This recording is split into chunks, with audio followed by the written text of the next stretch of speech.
your knowledge of boxing, I wanted to ask a hypothetical question. Suppose Muhammad Ali, Mike Tyson, and Rocky Marciano were in some kind of round-robin event. Who do you think would win? So I'll answer that this way. The closest friend I have among the boxing writers is a guy named Tom Hauser. And Tom just recently polled 31 other meaningful boxing writers around the country to ask for a top 25 heavyweight champions of all time ranking. And they all provided their lists of the top 25 heavyweight champions of all time. And Muhammad Ali was overwhelmingly number one. Overwhelmingly number one. And from a style standpoint, there's no way that Rocky Marciano could have beaten Muhammad Ali. He wasn't big enough, and he didn't fight in the right style for that. And Ali defeated Foreman and ultimately vanquished Frazier in the Rumble in the Jungle, so he pretty much cleared the decks within his arc until he was debilitated by too many fights and wound up having to fight his former sparring partner, Larry Holmes, in a rite of passage that is common in the heavyweight division and was, poignant in that particular instance. And you'll read in the book about the single greatest line of boxing commentary I ever heard, and it was not uttered by me, and it was not uttered by Larry Merchant, it was not uttered by Emmanuel Stewart or Roy Jones, it was not uttered by Max Kellerman, it was not uttered by anybody on our telecasts. It was uttered by someone from another life who had the depth and the breadth to see exactly what that was, and who stepped up to me during the Ali Holmes fight and poked my ribs and said, "Do you know what we're watching?" and read the book. So it's poignant, but the bottom line is there's no question in my mind, and it's interesting because I was thinking about it last night. As great as Joe Louis was, as great as Marciano was with the 49-0 record, there's no question in my mind that Muhammad Ali was the best and the most gifted heavyweight champion ever. Tyson couldn't have touched him. Mike Tyson was, in a lot of ways, the mythical product of matchmaking, okay? Mike Tyson's first 17 fights were all early round knockouts. They were cartoon violent. He was knocking people through the air, cartwheels and stuff like that. But then, once he went to HBO, started fighting on HBO, things got a little rougher. And in the year before the Douglas fight, which is now seen as the biggest upset in boxing history, in the year before the Douglas fight, he went the distance with Mitch Blood Green. He went the distance with James Bone Crusher Smith. He went to the last 10 seconds with Jose Ribalta. He went all 10 rounds with James Quick Tillis in upstate New York, and there were scorers at ringside who had Tillis winning the fight. So being a 42-1 favorite over Douglas in Tokyo, that's what you call an overlay. Mike was not so great that he was going to be that kind of knockout winner against a guy who was 6'4", 235 pounds, had a real athletic profile, had played college basketball, and who wound up essentially dominating Mike for 10 rounds before he easily knocked him out. If you had looked at the tea leaves really carefully, you could have seen it coming. Mike is a wonderful friend. I love him. He's great. And he knows that because of the media hype, he was overrated. He understands that. In fact, when he lost to Lennox Lewis, June 8, 2002 in Memphis, I went to his dressing room afterward to do a kind of benedictory conversation. I walked in, Mike was petting a naked baby on his lap. He was sitting in a metal folding chair. He was alone in the room. He had a naked baby. It was a boy named D'Amato, and he was stroking him as I came in. And I walked in, I looked at him, and I thought, okay, this feels like an intrusion. But I was supposed to get an interview. I said, "Hello, Mike." And he didn't look up. And he said, "I've missed you." And I thought to myself, wow, he's not saying he misses me. He's saying he missed HBO, the trappings of HBO. He missed being the real heavyweight champion. He missed fighting the best fighters in the heavyweight division instead of the people who were lined up for him. And then the next thing he said was, what exactly do people expect? He's 6'6", I'm 5'10". So Mike had a realistic perspective on himself that other people struggled to get at because of all of the things that happened. Like I said, the first 17 knockouts were cartoon style, and they made a highlight tape of that and gave it to every local television sports director in the country. And this is at a moment when every local sports television or sports director in the country needs to provide 3.5 minutes of programming on the 11 o'clock show. And in some markets, it's not easy to do that. So Jimmy Jacobs, Mike's manager, creates this 1:40 highlight tape of Mike knocking people through the air, cartwheels and stuff like that.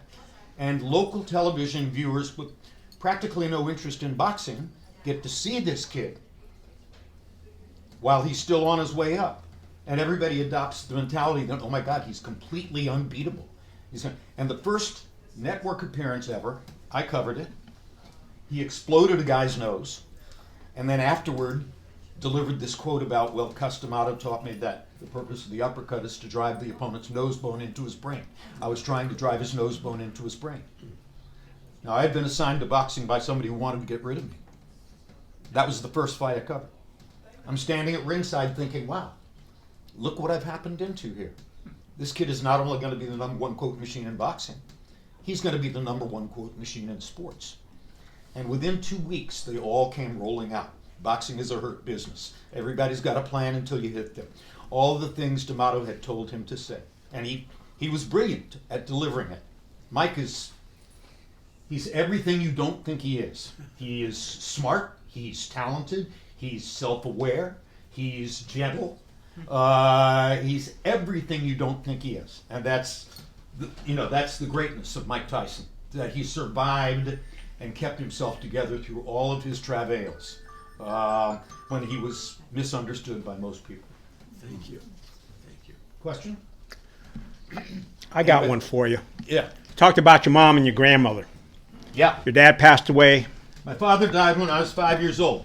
My wife, Deborah, sometimes likes to joke that all of Jim's stories begin with the same line, and the line is, my father died when I was 5 years old. And it is absolutely the most important platform for everything that happened in my life, because it was because of that my mother and my grandmother were in charge and were competing with each other for my soul. And it was because of that my mother very concertedly and specifically tried to replace all the things from the sports world that she knew my father would have wanted me to do and see. And the irony is, I mentioned it before, got assigned to boxing by an executive who wanted to get rid of me. The very first sports event my mother ever sat me down to watch, specifically after my father died, I was 6. Sugar Ray Robinson versus Bobo Olson on Gillette Friday Night Fights for the middleweight championship of the world. And my mother put me in front of a TV and said, if your father was still alive, this is what you'd be doing. He'd be doing it with you. So sit here, watch this fight, and Sugar Ray Robinson's my favorite fighter. He dances when he fights. So I saw all that and became a giant boxing fan right away. All right, and the question is, what is the most important lesson or lessons that your mom taught you that took you through some of the rough periods that you've experienced? Because, as you said, you haven't had an easy pathway. So I couldn't tell you that my mother articulated something verbally to me. The biggest thing was to be the example that she was. My father was her second husband to die. My mother was a Memphis girl, from a poor Irish household in Memphis. Somehow achieved this mentality that the most important value was anti-racism, despite growing up in a starkly racist household in Memphis. I knew her parents. I knew that they did not know how to pronounce the word Negro. My paternal grandparents did not know how to pronounce the word Negro. This is the South in the 50s and 60s. And from the time I was old enough to think, my mother was preaching to me that I would never be a racist. I would never succumb to that kind of thought. I would never use the language the way my grandparents and uncles and cousins did. I would always believe in equal rights for people of all colors, and that was the most important thing for me to keep in my mind growing up. Now, I can't really imagine how anyone could have formulated the career that I had, could have survived and prospered in the career that I had in the 70s, 80s, 90s, thousands, teens, and 20s if he was a racist.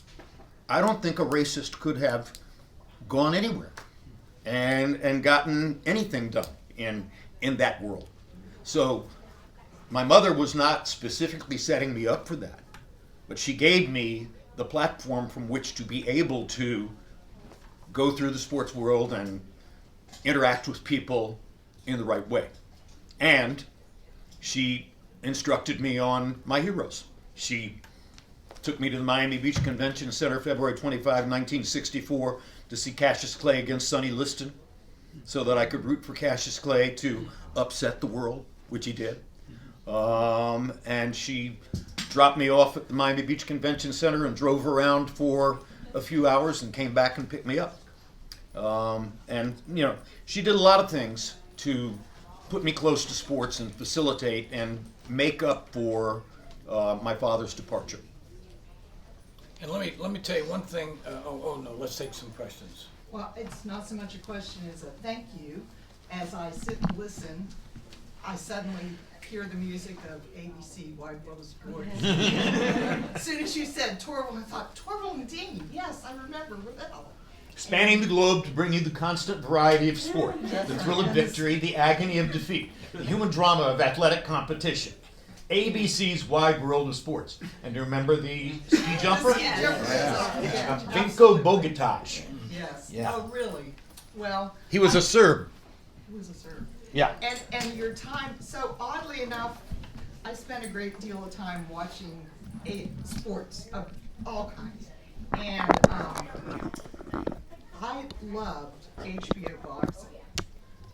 And really, I think you probably was one of those reasons, perhaps, because you were this white, shiny guy with his bow tie, and I was just fascinated by this whole boxers and their entourage and their cut men And no commercials. Yes, exactly. Yeah. So anyway, I just really wanted to thank you for that. I was very lucky to get to HBO boxing. It was a unique and almost exalted sports telecast. So I was very lucky.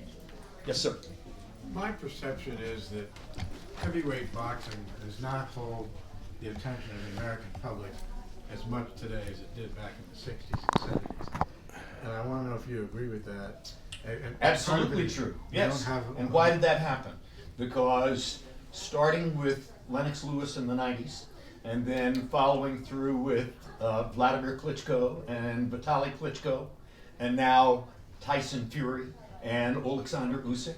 It's been a long time since the #1 heavyweight in the world has been an American. And from the moment that Joe Louis knocked out Max Schmeling in 1938, the heavyweight championship was totally an American property, owned by Americans for the whole period of time from Lewis's knockout of Schmeling through to Lennox Lewis knocking out Mike Tyson, June 8, 2002. So I think that it's, boxing has become rampantly international. It doesn't just happen in the heavyweight division. It's in every division. The most popular stars in the sport during the last 15, 20 years that I covered it were Mexican fighters or Eastern European fighters. There was a fabulous Eastern European puncher named Gennady Golovkin who had an overwhelmingly attractive personality. He had just enough English to be funny.